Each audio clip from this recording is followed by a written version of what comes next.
Olá, pessoas! Essa é a nossa reflexão de hoje, da nossa EBD. Nós vamos falar sobre a lição 12 e lição 13. Sejam muito bem-vindos. Mas antes disso, pausa, vai lá, pega sua Bíblia, sua revistinha. Se não tiver revistinha, não tem problema, pega a Bíblia assim mesmo. E a gente vai começar, tá? Mas antes de tudo, vamos orar para que Deus esteja falando aos nossos corações. Feche seus olhos e vamos orar. Senhor Jesus, nós te agradecemos porque o Senhor é bom, ó Pai, e te agradecemos porque sabemos que as tuas misericórdias se renovam. Fala, Senhor, ao coração de cada adolescente que vai ver esta aula, e em nome de Jesus, ó Pai, que o Senhor possa, Senhor, usar, Senhor, tudo que for falado aqui, e para falar ao coração de cada um deles, ó Pai, grava, Senhor, no seu coração e na sua mente. É o que eu te peço, ó Pai, em nome de Jesus, abençoa a vida deles, as suas famílias, o dia a dia deles, em nome de Jesus, amém. Então, vamos lá. Eu espero que você já tenha pegado sua Bíblia. Agora a gente vai começar abrindo em Josué, tá? Josué 24. Então, abre a tua Bíblia aí. Josué, depois de Deuteronômio. Se por algum motivo tiver dado uma sumida aí da sua Bíblia, é depois de Deuteronômio. Então, primeiro, enquanto vocês abrem Josué 24, eu vou dar uma contextualizada para você saber do que se trata, quem foi o autor, algumas coisas a respeito deste livro. Então, o propósito desse livro ter sido escrito foi narrar a história da conquista da terra prometida por Israel. O autor foi Josué, exceto a parte final, que eles falam que provavelmente foi escrita pelo sumo sacerdote Finéias, uma testemunha de todos estes eventos. E qual que era o panorama? O que estava acontecendo? Canaã, também chamada Terra Prometida, que ocupava o mesmo território geográfico de Israel nos dias modernos. Então, era mais ou menos isso, né? Característica particular, Josué e Caleb, entre os contados com mais de 20 anos de idade, foram os únicos israelitas que saíram do Egito e entraram na Terra Prometida. Pensa na resposta, hein? Josué e Caleb foram os únicos com mais de 20 anos de idade que entraram na Terra Prometida. Que coisa! Josué ele foi escolhido como sucessor de Moisés. E este livro registra sua liderança sobre os israelitas ao finalizarem sua marcha e conquistarem a Terra Prometida. A obediência de Josué serviu como exemplo. Como resultado, Israel permaneceu fiel a Deus durante toda a vida deste líder. Então, Josué ele foi um líder achado fiel a Deus e é um exemplo para nós, porque muitos de nós estamos em uma posição de liderança. Independente se você ocupe um cargo de liderança na igreja, Deus coloca pessoas para que você caminhe com elas essa vida de discipulado. Então, é responsabilidade sua e minha estar junto com essas pessoas. Então, em determinado momento, você vai precisar ser espelho para alguém. Então, no capítulo 23 e 24, nós temos a despedida de Josué, que é quando ele está para morrer mesmo. Por isso que o nome é despedida de Josué. Mas nós vamos falar especificamente sobre o capítulo 24. Então, abre a tua Bíblia aí no capítulo 24.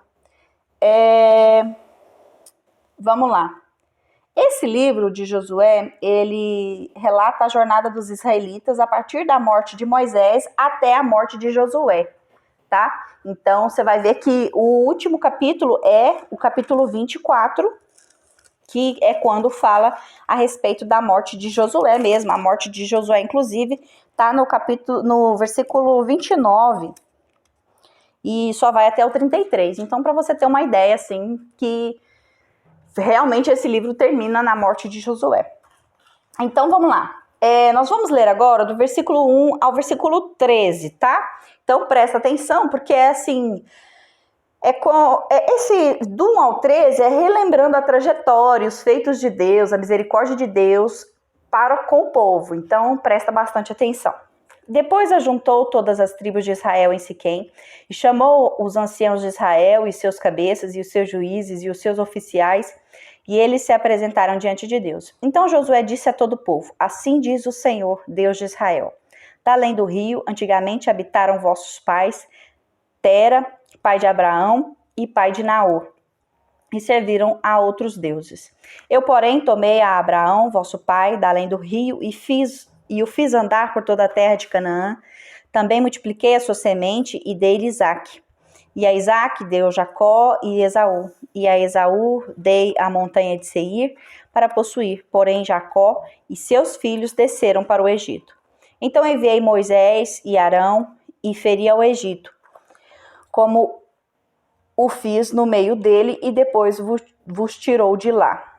E tirando eu vossos pais do Egito, vieste ao mar, e os egípcios perseguiram vossos pais com carros e com cavaleiros até o Mar Vermelho.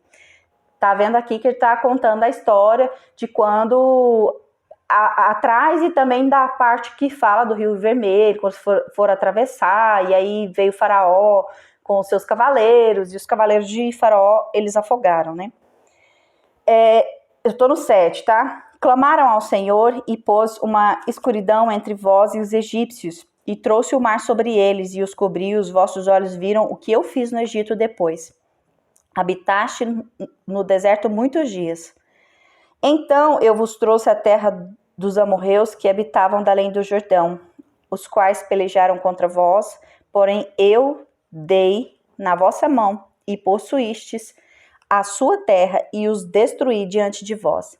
Levantei também Balaque, filho de Zippor, rei dos Moabitas, e pelejou contra Israel, e enviou e chamou a Balaão, filho de Beor, para que vos amaldiçoasse. Porém, eu não quis ouvir a Balaão, pelo que, abençoando-vos ele, vos abençoou e livrei-vos da sua mão. E passando vós o Jordão e vendo a Jericó, os habitantes de Jericó pelejaram contra vós, os amorreus, e os ferezeus, e os cananeus, e os heteus, e os girgazeus, e os heveus, e os jebuseus, porém os dei na vossa mão. E enviei vespões diante de vós, que os expeliram diante de vós, como a ambos os reis dos amorreus, e isso não com a tua espada, nem com o teu arco. E eu vos dei a terra em que não trabalhastes, e cidades que não edificastes, e habitais nelas, e comeis das vinhas e dos olivais que não plantastes. Então aqui, do 1 ao 3, está falando dos feitos de Deus para com o povo de Israel. Está falando que Deus foi bom, que Deus livrou. Estão contando toda a história, para que essas pessoas, elas se lembrassem dessa história, dos feitos de Deus, de que Deus era Deus, que era o Senhor. E então, aí a partir do verso 14, é chamado concerto com o povo. Então, nesse verso 14, nós vamos ler do 14 ao 28, depois eu vou falando de etapas desse trecho, tá? Então, vamos ler o 14. Agora, pois, temei ao Senhor e servi-o com sinceridade e com verdade, deitai fora os deuses aos quais serviram vossos pais da além do rio e do Egito, e servi ao Senhor. Porém, se vos parece mal aos vossos olhos servir ao Senhor, escolhei hoje a quem servais, se os deuses a quem serviram vossos pais, que estavam da além do rio, ou os deuses dos amorreus, em cuja terra habitais, porém eu e minha casa serviremos ao Senhor. Então respondeu o povo e disse, nunca mais aconteça que deixamos o Senhor para servirmos a outros deuses. Então, aqui do 14, 15 e 16, você pode notar que no versículo 14, o Josué está propondo, desafiando o povo a renovar sua aliança com Deus. Que ele fala, abandona, né? Temei ao Senhor, serviu com sinceridade e com verdade, e abandonem os deuses dos vossos pais e tudo. Então, aqui está falando a respeito de renovar a aliança com Deus. Josué os exorta a se dedicar ao Senhor e a rejeitar a idolatria. Muitas vezes a gente acha que idolatria é só adorar a deuses, adorar estátuas feitas por mãos de homens, mas não é só isso. Tem pessoas que idolatram outras pessoas, por exemplo, tem pessoas que idolatram artistas, tem pessoas que idolatram o dinheiro, tem pessoas que idolatram roupas. Então, quando a Bíblia nos diz para abandonar a idolatria, não é só em relação a outros deuses, a deuses construídos por mãos de homens, mas também a essas idolatrias que muitas vezes se colocam no nosso dia a dia. Então, muita gente idolatra o trabalho, trata o trabalho como mais importante do que Deus. Então, o que é idolatria? É tudo aquilo que você coloca no lugar de Deus e que não é Deus. Então, Deus tem que ocupar o lugar certo na sua vida. Então, idolatria é isso, é quando você pega uma coisa e coloca no lugar de Deus e se esquece de Deus. E tem gente que acha que dá para viver uma vida de agente duplo, né? Finge que serve a Deus e serve a outros deuses. E isso não é possível, porque Deus ele não divide a glória dele com ninguém. Então, vamos lá, vamos continuar lendo. E no versículo 15, eu quero destacar um trecho que é bem no finalzinho, que diz assim, ó, porém, eu e minha casa serviremos ao Senhor. Então, quando Josué propõe para o povo que eles precisam fazer essa escolha, que eles precisam escolher quem eles vão servir, Josué já coloca o posicionamento dele independente do posicionamento do povo. Ele fala, porém, eu e minha casa serviremos ao Senhor. Então, naquele momento, ele estava assumindo o compromisso de que ele e a casa dele serviriam ao Senhor. E é muito interessante isso, porque Josué não fala, eu vou servir ao Senhor, mas ele fala, eu e minha casa. Por quê? Porque era a responsabilidade dele levar a casa dele a estar mais próximo de Deus, mais próxima de Deus. Então, é muito interessante isso. E no versículo 16, que nós também lemos, eles através do testemunho, através da atitude de Josué, o povo decide que vai seguir esse exemplo. Então, diante do exemplo de retidão, o povo assume o compromisso de ser fiel até o fim. Então, essa questão de assumir o compromisso de ser fiel até o fim, daqui a pouco a gente vai falar mais sobre isso. Por enquanto, não. Mas daqui a pouco a gente fala. Então, vamos ler agora o 17, 18 e 19, tá? Porque o Senhor é o nosso Deus, Ele é o que nos fez subir, a nós e a nossos pais, da terra do Egito, da casa da servidão, e o que tem feito estes grandes sinais aos nossos olhos, e nos guardou por todo o caminho que andamos, e entre todos os povos por meio dos quais passamos. E o Senhor expeliu de diante de nós a todas estas gentes, até ao amorreu, morador da terra. Também nós serviremos ao Senhor, porquanto é nosso Deus. Então Josué disse ao povo, não podereis servir ao Senhor, porquanto é Deus santo, é Deus zeloso, que não perdoará a vossa transgressão, nem os vossos pecados. Então, quando Josué fala que não podereis servir ao Senhor, porquanto é Deus santo, ele não está falando que Deus ele é inalcançável. Ele está dizendo, ele está querendo colocar para essas pessoas o compromisso e a seriedade do que eles estavam dizendo. Porque muitas vezes a gente acha que vai dizer para Deus, ai, Senhor, eu quero te servir, eu quero ser teu servo, eu quero ser teu discípulo, eu quero discipular outras pessoas, eu quero. Mas o que você faz, o compromisso que você faz, a aliança que você faz, ela tem uma consequência. Você precisa agir conforme a sua decisão diante de Deus. Então, assim como Josué, nós devemos influenciar nossa família e os nossos amigos. Então, Josué, ele influenciou a família dele, ele influenciou o povo, porque ele era um líder.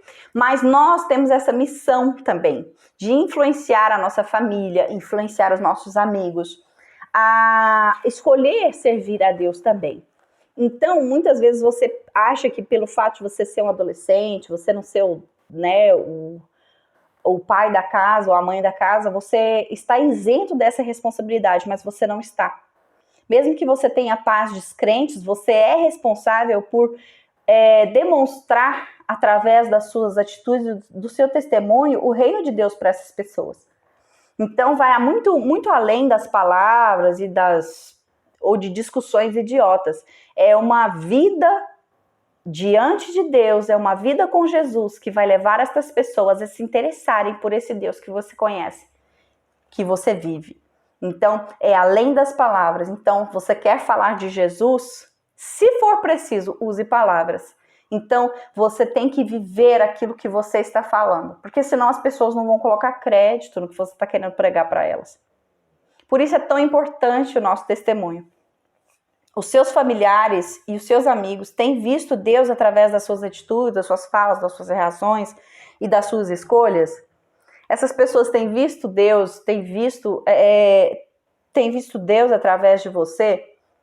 É uma reflexão que todos nós temos que fazer. E eu não estou dizendo que você não pode ter defeitos, que você não vai ter falhas, porque você vai. Mas eu estou dizendo que mesmo nas suas falhas, nos seus defeitos, as suas atitudes são de alguém que conhece a Deus ou não? Ou você está escolhendo agir, escolhendo falar, escolhendo ter atitudes de pessoas que não conhecem a Deus? Você tem que pensar que para a pessoa que te observa Deus na sua vida, ela não vai observar aquilo que você está falando, ela vai observar aquilo que você está fazendo. Então, até mesmo para um pai crente, né? Porque tem muitos pais que são evangélicos, que frequentam as igrejas, mas não são tão assim, né, fervorosos e tal. Então, você tem responsabilidade.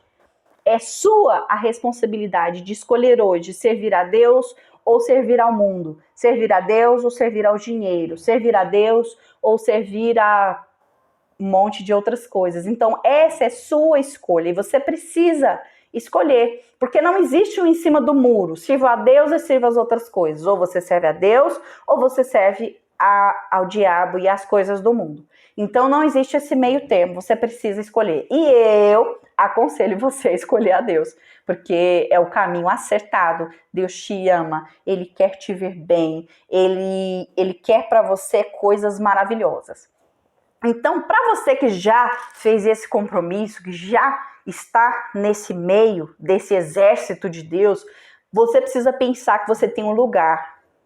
Você pertence à família de Deus. Você pertence a esse exército. E o seu lugar está lá. Ninguém pode ocupar. Porque no reino de Deus, Deus não substitui pessoas. Se alguém decide não ir, aquele lugar fica vazio. Então, você faz parte do reino de Deus independente da sua idade, da sua posição, da sua condição financeira, independente da roupa que você use, você faz parte se você escolheu seguir a Deus.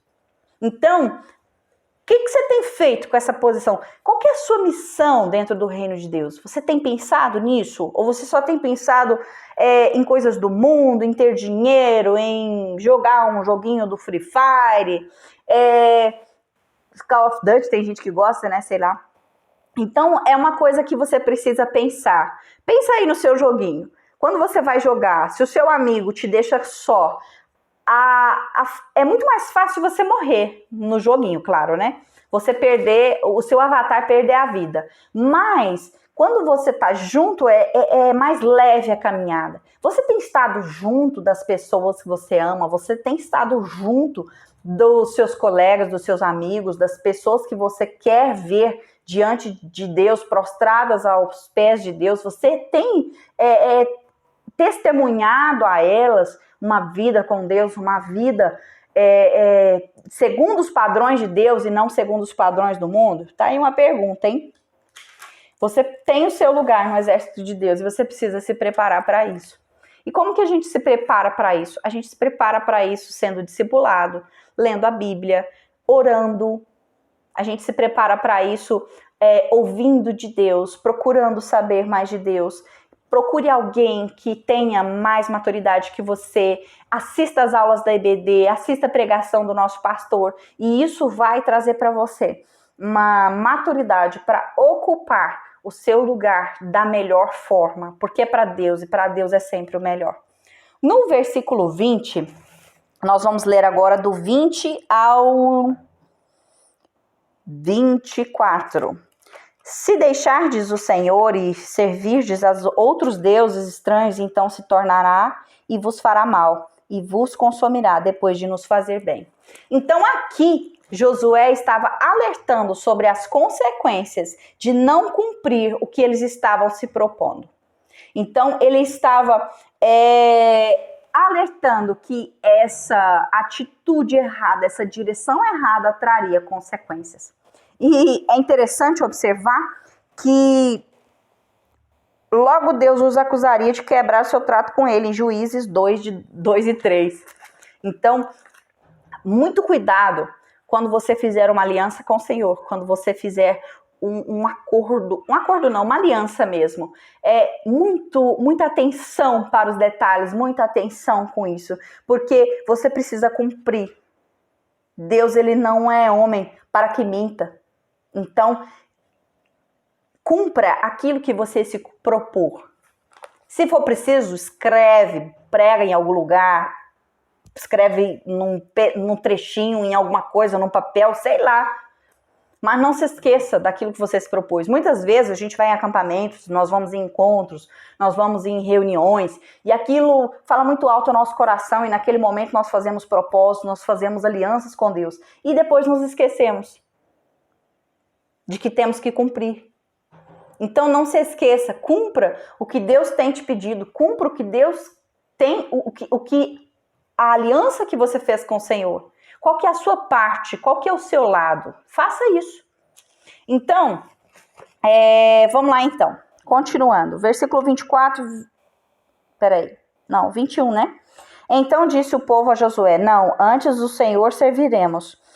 E Josué disse ao povo: sois testemunhas contra vós mesmos, de que vós escolhestes o Senhor para o servir.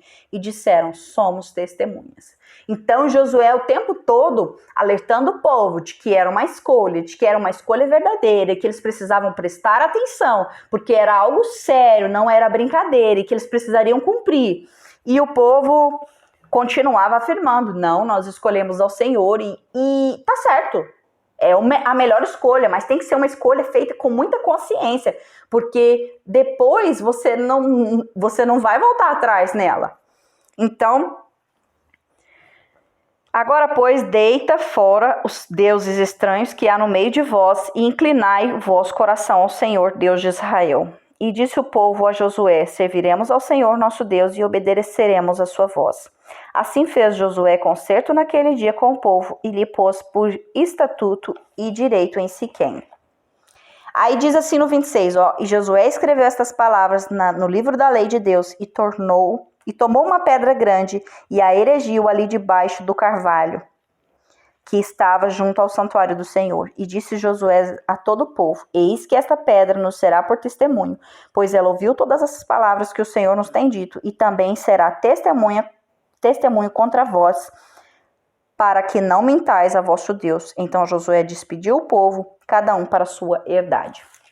Então, naquele momento, aquela pedra, ela foi erguida como testemunha, como um símbolo daquela aliança, daquele pacto que havia sido feito entre Deus e o povo de Israel.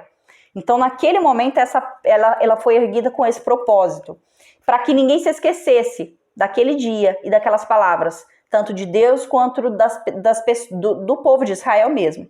Então, a missão de Josué, ela foi cumprida. Ela foi cumprida com fidelidade. Josué foi fiel, ele foi um servo fiel mesmo.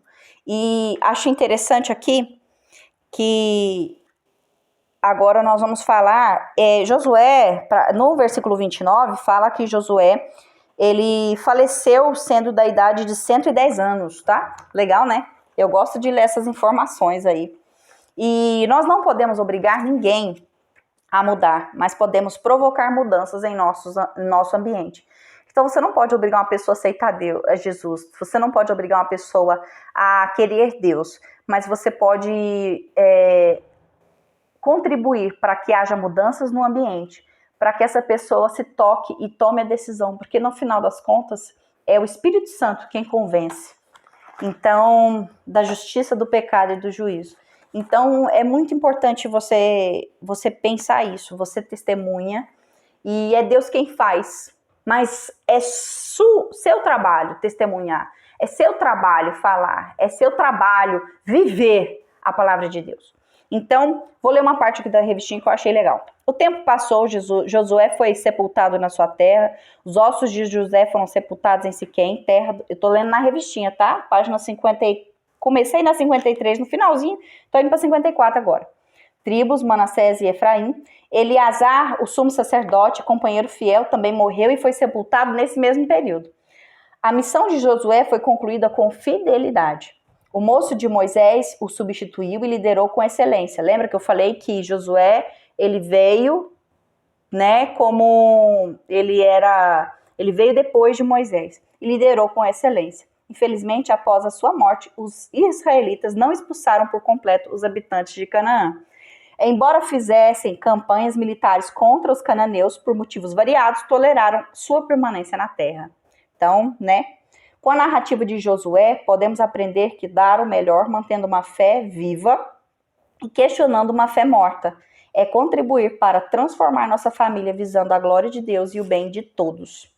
Então, é muito interessante você pensar que você não pode obrigar ninguém, mas você deve ser reflexo de Deus, reflexo de Jesus, para que as pessoas possam enxergar a Deus. Agora abre a sua Bíblia, nós vamos falar rapidinho em 1 Timóteo 5:8, tá? Vai lá e abre a sua Bíblia em 1 Timóteo 5:8. Vamos lá então. Fala o seguinte: mas se alguém não tem cuidado dos seus, e principalmente dos da sua família, negou a fé e é pior do que o infiel. Nesse capítulo 5 de Timóteo, fala a respeito dos velhos e das viúvas, a respeito do cuidado desses velhos e das viúvas. Fala que essas pessoas, os velhos e as viúvas que têm família, eles têm que ser cuidados pela família.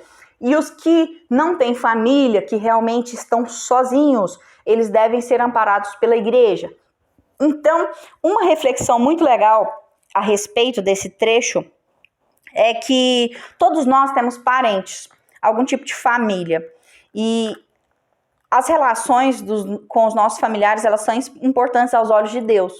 E então, como que você tem cuidado desse seu relacionamento com a sua família? Como você tem cuidado desse seu relacionamento com as pessoas que você ama? Porque muitas vezes a gente acha que o cuidado, a gente acha que essa questão de cuidar é só tipo assim, quando meu pai e minha mãe estiver velho, eu vou cuidar deles. Mas não é assim. O cuidado começa hoje. Como você tem cuidado do seu pai, da sua mãe, da sua avó, da sua tia, dos seus primos, dos seus familiares, das pessoas que são importantes para você? Por exemplo, viu a sua mãe triste? Ore por ela. Faça por ela algo que vai facilitar o dia dela, que vai facilitar a vida dela. Viu seu pai triste? Ore por ele. Fale para ele de Deus e faça algo para facilitar o dia dele. E seus avós, da mesma forma, sempre com muito respeito, porque você não é o sabidão que sabe todas as coisas, mas cuide hoje. Cuide hoje do seu pai, da sua mãe, dos seus avós. E nós não devemos abandonar os nossos familiares. Nós devemos cuidar deles em oração, em atitudes. Então, não é só uma questão de oração e nem só uma questão de atitude. É uma coisa unida à outra. É transmitir amor, transmitir paciência, tolerância. Porque, às vezes, é muito difícil para você, adolescente, tolerar algumas coisas, algumas enjoeiras, né, dos pais e dos avós. Mas é necessário, porque esse tempo passa, esse tempo de convivência passa, e em maior parte do tempo você vai sentir falta disso. Então, conviva com seus pais, conviva com seus familiares de uma melhor forma, seja uma pessoa melhor. Busque em Deus sabedoria para se relacionar, para cuidar, porque às vezes o cuidado não é lavar vasilha, né? Isso é sua obrigação mesmo, mas o seu cuidado é você dizer uma palavra tranquila no momento que a pessoa está estressada. Em vez de você se estressar junto, é você remediar, dar uma palavra branda, porque a Bíblia diz que a palavra branda espanta o furor. Então, isso é cuidado. Então, cuide do seu pai, da sua mãe, dos seus avós. E cuide hoje, cuide amanhã, cuide todos os dias, tá? E lembrando que servir a Deus é uma escolha diária. Nunca se esqueça disso. Você não escolhe, não faz uma aliança com Deus e é só naquele dia. É uma aliança que vai ser reafirmada dia após dia. Beleza? Então não se esqueça, uma boa semana para você. Qualquer dúvida, qualquer bobeira. Sim, bobeira boa, né? Não coisa ruim. Mas tudo que vocês quiserem postar lá no nosso grupo, será bem-vindo. Nós amamos vocês, a nossa igreja ama vocês e queremos ver vocês sempre bem. Então, beijinho, uma boa semana para você, uma boa semana para sua família e que Deus esteja no meio de vocês, tá? Beijo, até mais.